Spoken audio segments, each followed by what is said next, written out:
King Solomon's mines, fiction or reality, is said to be on African soil, and if that's the case, then it may be traced to Nasarawa state. Why? Because every inch of the vast land here is endowed with different kinds of mineral resources. No wonder it is tagged the home of solid minerals.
But just like every other endowment, the pros come with cons, and separating the grains from the sand takes our crew to a number of places where these natural resources are explored.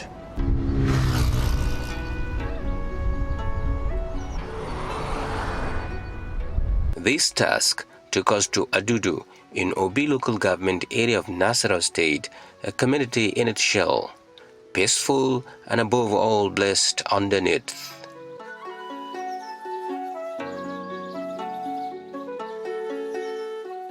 We're given a rare opportunity to have a first-hand experience of what goes down under the ground. We, however, began sniffing from above. What appears like a rail track turns out to be the gateway to one of the biggest mines in the community. Walking down the slope that delivers the miners into the mines, my eyes were on the walls of the gateway, and there were the teasers of the platform of the variety of solid minerals stuck in the mines.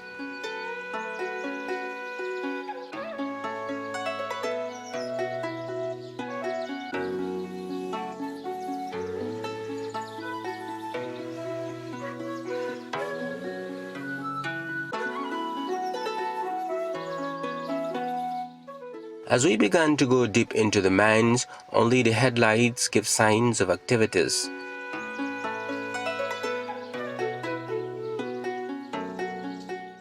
One of the headlights kept coming closer until we met the young miners and the heroes of the pits.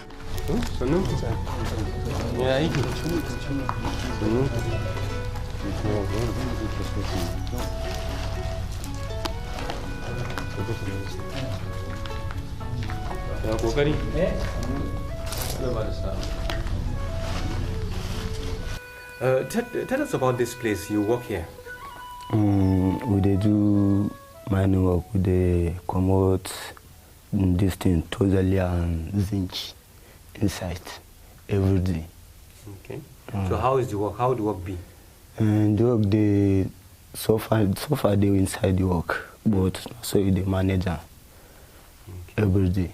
Like something like gas, dey inside. If gas come, in the fit kill person man inside the gas. They enter your nose and your brain. The thing they your body they come weak all inside. And this thing in the only nobody they touch about in the fall down. Even this one man na so in fall for here. But at least in a day they come out like how many tons? And sometimes they come out 3 tons, 5 tons, of 10 tons. All they come out. Of what? Of zinc and lead. Okay.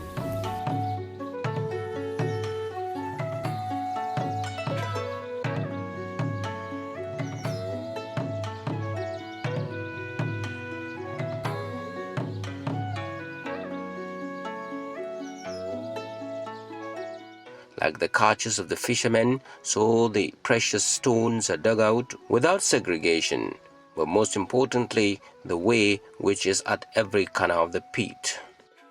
About 500 meters into the pit, you can see here the young miners have even a place where, they spend their time, maybe the whole day, and rest. But down here again, if you move on, going through the pit, you can see there are some other, young miners, going right inside to continue to source for mineral resources. It's a diversion here. You can either follow here or the other way there into the main mine, which is deep down inside. You can even hear the noise of a machine working, inside. Well, as a newcomer here, I can feel it in my body that, the temperature here is quite different from where I'm coming from. And as far as I'm concerned, this is as far as I can go. Now I have to move out of this pit to another one to see exactly what is going on.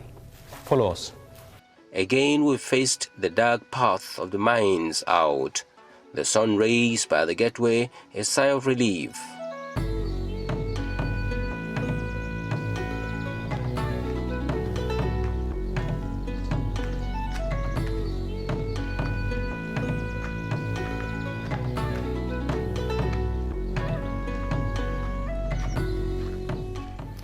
Not mentioning the danger involved in doing this job that these young boys do every day. A day walking down into this pit is like walking or working out in a gym for a whole day. But this is what these boys do, and they do it perfectly. Imagine, taking out the mineral resources from the pit and climbing up towards this place. It's not an easy job. A tip of the iceberg of the day in the office for the miners. But as long as it pays, the boys will give it a go. 80% of our youth are not doing anything. We're not farming, we're not a civil servant. We depend here. And by God's grace, we used to find it so easy here. You can see almost 200 or 300 of youth are here working. And they used to make it. Somebody will make 10,000, 5,000 daily. Honestly, it helps a lot.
Some few meters away, a thriving solid minerals processing plant and a merry-go-round of soil containing gems and valuable chemicals.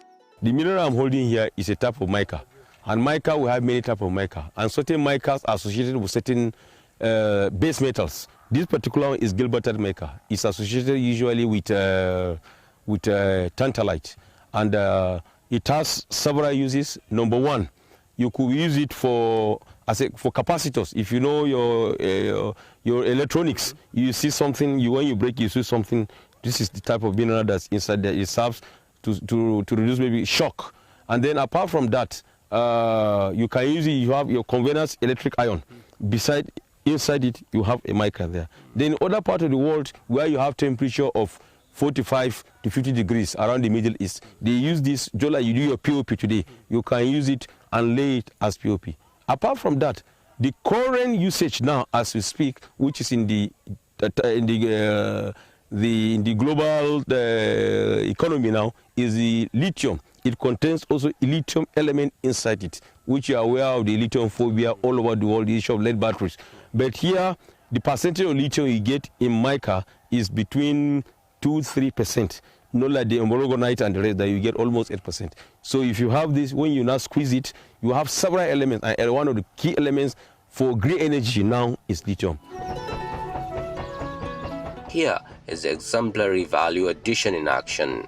The raw materials from the veins are processed instead of the old method of raw export.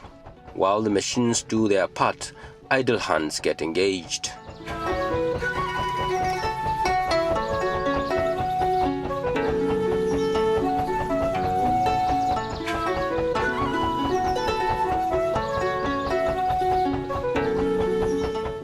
After processing the precious, there is what we will call solid waste like this one. But the technical name for something like this is gank. It means this may appear to be a waste, but again in the near future, it can also come as another precious material. So you can see it as a waste, but in subsequent years, it can become another form of a precious solid mineral.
We headed to another community in Kokana local government area.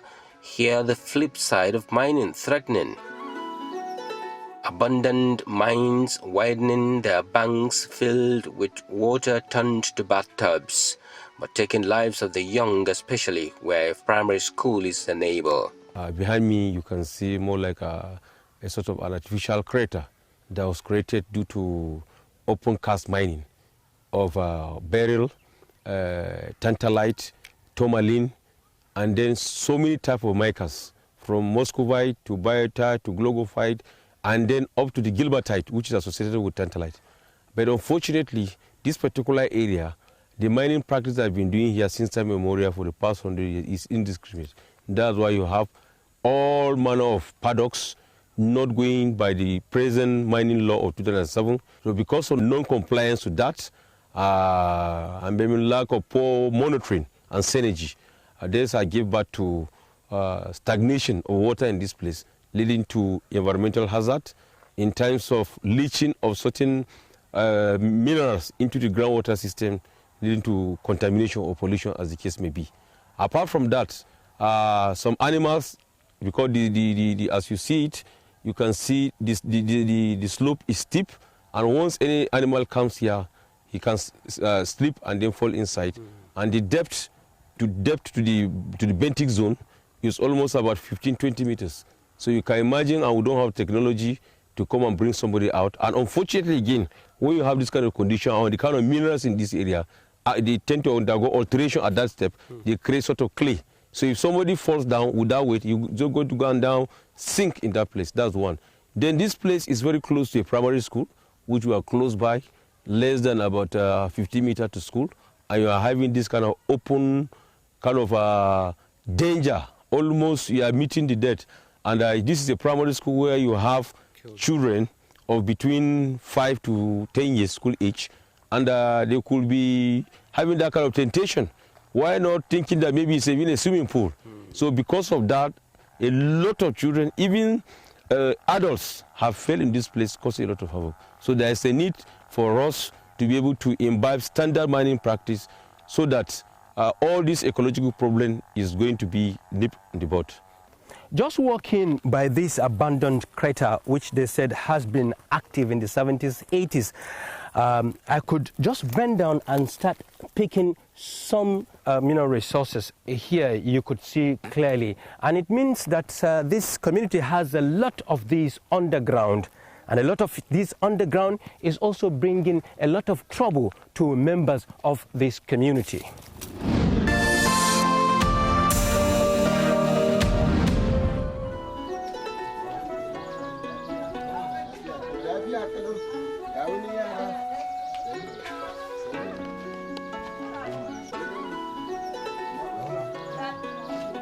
Adding salt to the wounds was a case of a miner who sustained an injury while working in the pits.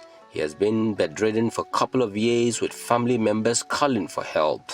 They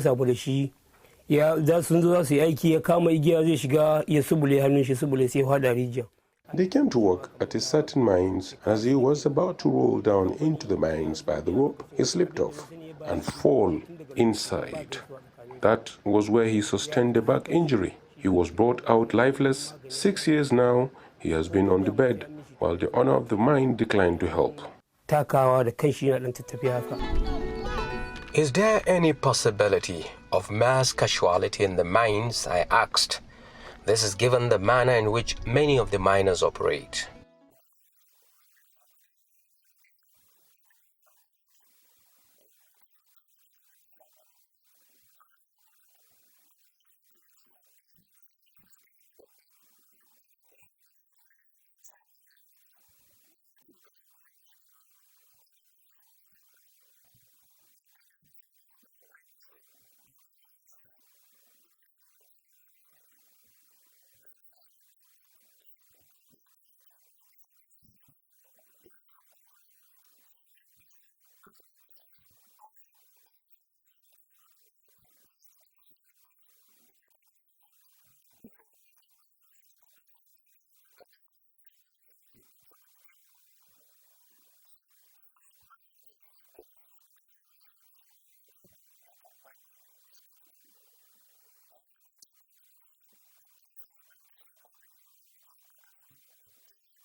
In another village, it's a case of land grabbing, leaving many of the villagers in limbo. We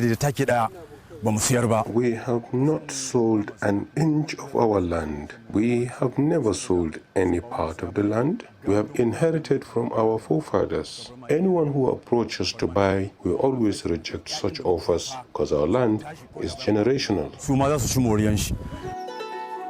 These are a few examples of the ugly sides of the blessings of the land.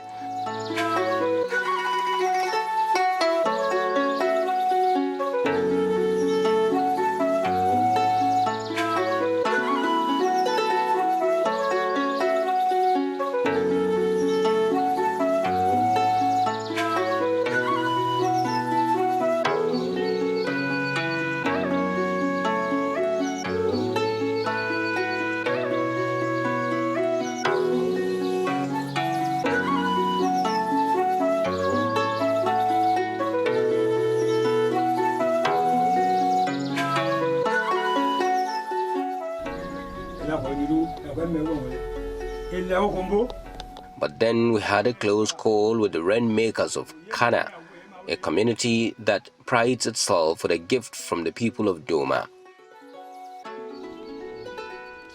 Rainmaking here has been a long-standing tradition with the wise men led by the blind.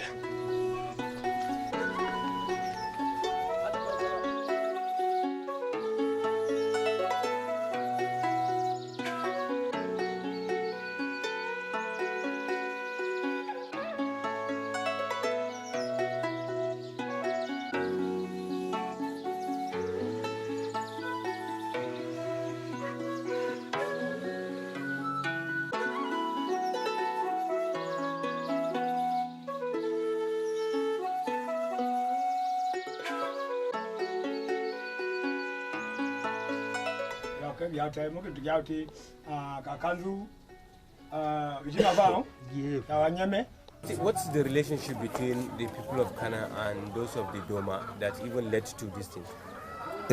Doma, the relationship, we are together. We are all one. We are all family. So as our people move from Doma, they are moved to a certain area. So from there, they have to give, they now request for at least we are going that place, so we need to help other people from that 18th village. So they now request, and the Doma people now start for the other. It's not everybody, the family. It's a certain family. Like here, we are here now. A combination of different types of rocks and series of sacrifices is all that is needed to make rainfall or stop it. Even the thunder can be invoked or revoked. It takes only the choice of a particular rock which the gods have given the will. My brother, when he was alive, and when we were in the farm with him, he walked down the stream. Something leads to another. I will just tell you that our people don't make farm until they make sure they have stream where they will drink. So he just went down. That thing was, at that time he was in the town farm, all these small things were with him over there. He would just look for a big tree and put this thing there. So he went and made some consultation. Before he came back to the whole place was dark, and it started raining. And then this rain was only in our farm. No more knowledge. It didn't touch any place. And for the exact time, maybe he wanted that time, the thing stopped. This one, I had this experience myself. I saw this thing with my two eyes, not some people telling me. So I say, so this thing is wonderful. But as small as I was, I couldn't ask him questions. When we were about to say goodbye to Kana, we then realized that its association with the rocks is to its umbilical cord, and that has not only given the people the ability to make rain fall, but a shield for generation.